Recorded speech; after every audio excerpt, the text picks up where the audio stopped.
Hello everyone, my name is Naman Goyal and today we are going to learn about chapter 5 of class 7 lines and angles, right? देखो last lecture में हमने क्या सीखा था, हमने ये सीखा था कि रिलेटेड एंगल में अपन ने कम्प्लीमेंट्री एंगल पढ़ा, सप्लीमेंट्री एंगल पढ़ा, एडजेसेंट एंगल पढ़ा, लीनियर पेयर पढ़ा और वर्टिकली अपोजिट एंगल पढ़ा। ठीक है, आज अपन जो पढ़ने वाले हैं वो है लाइंस, पेयर ऑफ लाइंस। ठीक है, लाइन का पेयर। पहली है इंटरसेक्टिंग लाइन। देखो इंटरसेक्टिंग लाइन, दो लाइन अगर इंटरसेक्ट कर रही है ना, तो ये क्या है बेसिकली इंटरसेक्टिंग लाइन। ठीक है, तो ये सिंपल है ये तो, ठीक है, ये तो कोई बात ही नहीं है ना। तो नेक्स्ट इज ट्रांसवर्सल लाइन। देखो एक लाइन होती है ट्रांसवर्सल लाइन, क्या होती है वो लाइन मैं आपको समझाता हूं। Next is transversal. देखो जैसे मान लो ये दो लाइन है, इसको L बोल दिया, इसको M बोल दिया। अब ये एक लाइन है, इसको N बोल दिया। तो दो लाइन को इंटरसेक्ट करने वाली तीसरी लाइन इस ट्रांसवर्सल लाइन। तो ये जो लाइन है दिस इज ट्रांसवर्सल लाइन, ये वाली लाइन ट्रांसवर्सल लाइन है। ठीक है, अब नेक्स्ट क्या है, angle made by transversal. Angle made by transversal. ठीक है, तो ट्रांसवर्सल के साथ मतलब ट्रांसवर्सल कौन कौन से एंगल बना सकती है, तो ध्यान से देखना। ठीक है, इधर देखो, ये एंगल है एक, इसको 1 बोल दिया, this is 2, this is 3, this is 4। ठीक है, ये एक एंगल है, this is 5, this is 6, this is 7 and this is 8। ठीक है, तो ये एंगल है। ठीक है, अच्छा अब इधर है ना हमारे पास 3-4 चीजें हैं जो हमें याद रखनी है ना। ठीक है, याद रखनी है। इसको मिटा देते हैं, डायग्राम यही रहेगा, इसको भी मिटा देते हैं। ठीक है, इसको भी मिटा देते हैं। देखो पहला आता है हमारे पास करस्पॉन्डिंग एंगल्स। पहला क्या है हमारे पास, करस्पॉन्डिंग एंगल।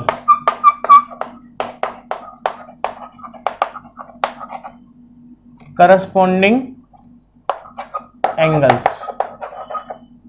करस्पॉन्डिंग एंगल्स क्या होता है, देखो करस्पॉन्डिंग मतलब उसके करस्पॉन्ड है ना। तो देखो 5 के करस्पॉन्ड कौन सा एंगल है, देखो जैसी फोटो 5 की है इसी के जैसा 1 है। So angle 1 and angle 5 are corresponding angle. ठीक है, 3 के करस्पॉन्डिंग कौन सा है, 7 है।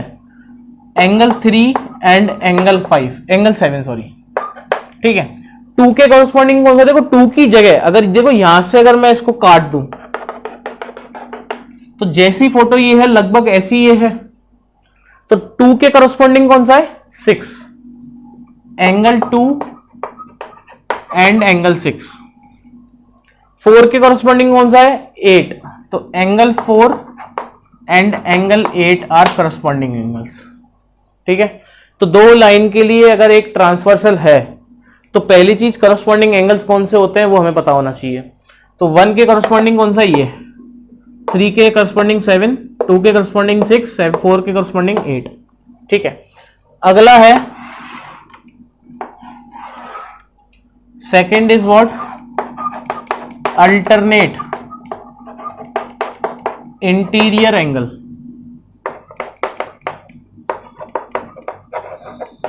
देखो अल्टरनेट इंटीरियर एंगल कब मिलता है, जब Z बनता है। जैसे मान लो देखो ये एक Z ये बन रहा,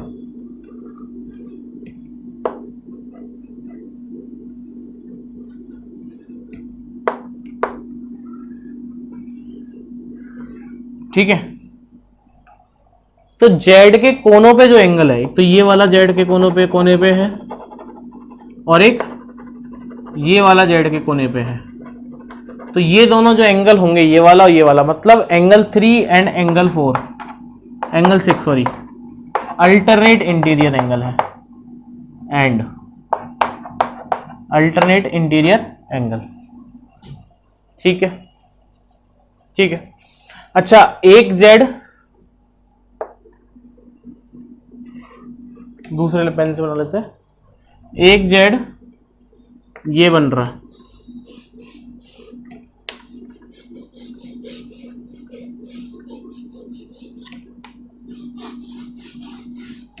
ठीक है। तो एक तो ये वाला एंगल जो हो गया और एक ये वाला जो एंगल हो गया, मतलब angle 5 and angle 4, angle 4 and angle 5 are alternate interior angle, ठीक है। ये हो गया angle 5 and angle 4 are alternate interior angle. अब देखो ये जो जेड के बाहर बन रहा है ये वाला एंगल और ये वाला एंगल, ये है अल्टरनेट एक्सटीरियर एंगल, बाहर है, ठीक है। सिमिलरली ये वाला एंगल और ये वाला एंगल, ये दोनों एंगल भी क्या है, एक्सटीरियर, अल्टरनेट एक्सटीरियर एंगल। तो करस्पॉन्डिंग एंगल क्या होता है, अल्टरनेट इंटीरियर एंगल क्या होता है, और अल्टरनेट एक्सटीरियर एंगल क्या होता है, ये हमें समझ में आ गया है। अब देखो यही सारी चीजें अपन एक बार पैरेलल लाइंस के लिए लिखेंगे। तो heading is checking for, next heading is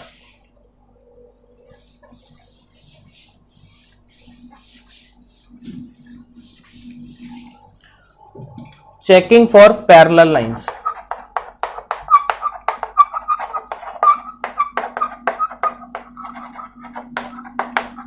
अपन किसकी बात कर रहे हैं, पैरेलल लाइंस की बात कर रहे हैं ना। तो जैसे ये एक लाइन है,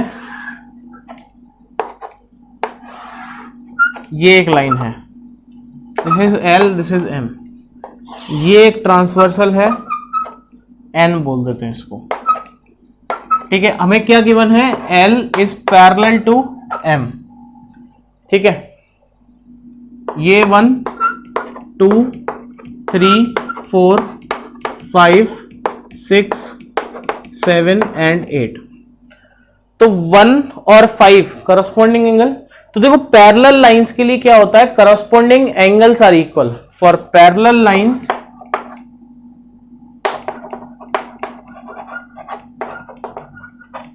corresponding angles are equal, मतलब angle 1 is equal to angle 5 होगा। अच्छा 4 के करस्पॉन्डिंग कैसा है, 8 है, angle 4 is equal to angle 8 होगा। 3 के करस्पॉन्डिंग एंगल 7 है, angle 3 is equal to angle 7 होगा, ठीक है। 2 के करस्पॉन्डिंग क्या एंगल 6 है, so angle 2 is equal to क्या होगा, एंगल 6 होगा, ठीक है। अच्छा ये तो थी बात किसकी, करस्पॉन्डिंग एंगल की। अब है alternate interior angle. So for parallel lines, second is for parallel lines alternate interior angles are also equal, ठीक है। ये भी क्या होते हैं, बराबर होते हैं, मतलब एंगल 4 जो है वो एंगल 6 के बराबर होगा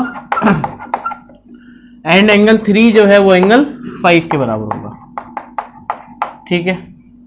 तो ये चीजें हैं जो हमें याद रखनी है, कर लेंगे, याद कर लेंगे। अब क्वेश्चन लिखते हैं, राइट डाउन द क्वेश्चन। कैसे क्वेश्चन आते हैं इससे,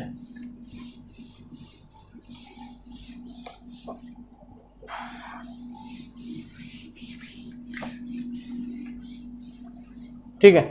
तो क्वेश्चन लिखो, फाइंड एक्स, एक्स फाइंड करना है। ये एक लाइन है, इसके पैरेलल है, this is M, this is N, ये एक ट्रांसवर्सल है L, M is parallel to N, ये 110 है, ये एक्स है, ठीक है। अब कैसे करेंगे, देखो ये अगर 110 है तो इसके करस्पॉन्डिंग ये वाला एंगल है, तो मतलब this angle is also 110 corresponding angle, ठीक है।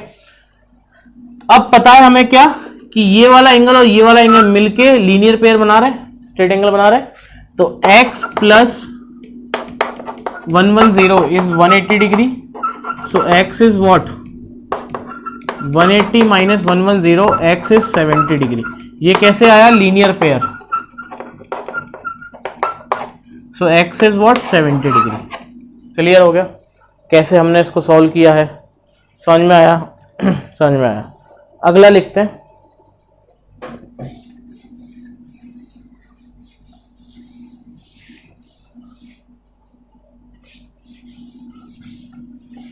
Write down the next one.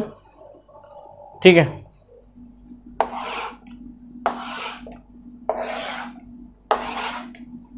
This is 100।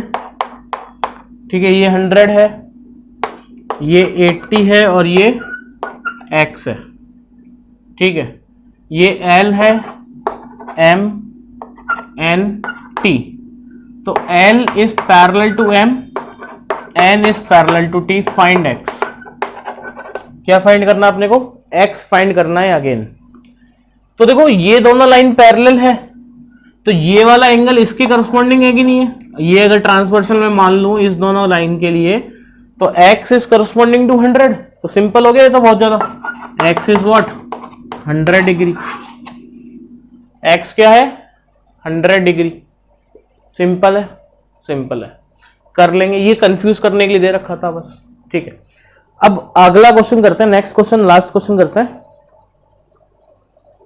ठीक है, तो इसको मिटा देते हैं। Write down, draw the figure.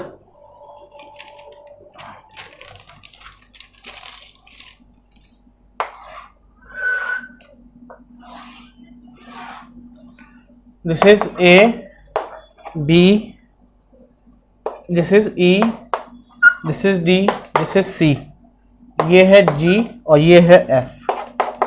Question में क्या गिवन है? AB is parallel to ED and BC is parallel to EF। ठीक है, ये 70 डिग्री है। Find angle DGC and angle DEF। क्या निकालना है अपने को? एक तो DGC निकालना है और DEF निकालना है। ठीक है, ठीक है। देखो AB इसके पैरेलल है, DGC, तो ये लाइन दो पैरेलल हैं, ये क्या होंगी? ट्रांसवर्सल होगी। तो ये वाला एंगल और ये वाला एंगल करस्पॉन्डिंग एंगल हो गया। तो angle DGC is equal to 70 degree corresponding angle. सही बात है। अब DEF, अब देखो ये वाला एंगल 70 डिग्री है। अब देखो ये लाइन इसके पैरेलल है, तो ये जो लाइन है वो क्या है? ट्रांसवर्सल होगी कि नहीं होगी? तो again this is and this angle is what? Corresponding angle. Now angle DGC is equals to DEF। तो कितना आ गया? Angle 70 degree. अगेन क्या है? ये करस्पॉन्डिंग एंगल। तो एंगल DEF और DGC दोनों क्या है? 70 डिग्री के हैं, और जो कि करस्पॉन्डिंग एंगल से हमने इसको प्रूफ किया। राइट। अच्छा, इसी के साथ ये चैप्टर हमारा फिनिश हो चुका है। नेक्स्ट लेक्चर में अपन स्टार्ट करेंगे चैप्टर 6। तो जब तक के लिए पढ़ते रहें, और इस चैप्टर से रिलेटेड जो एक्सरसाइज है 5.2 वो आप कर सकते हैं। तो मिलते हैं नेक्स्ट लेक्चर में। Thank you so much.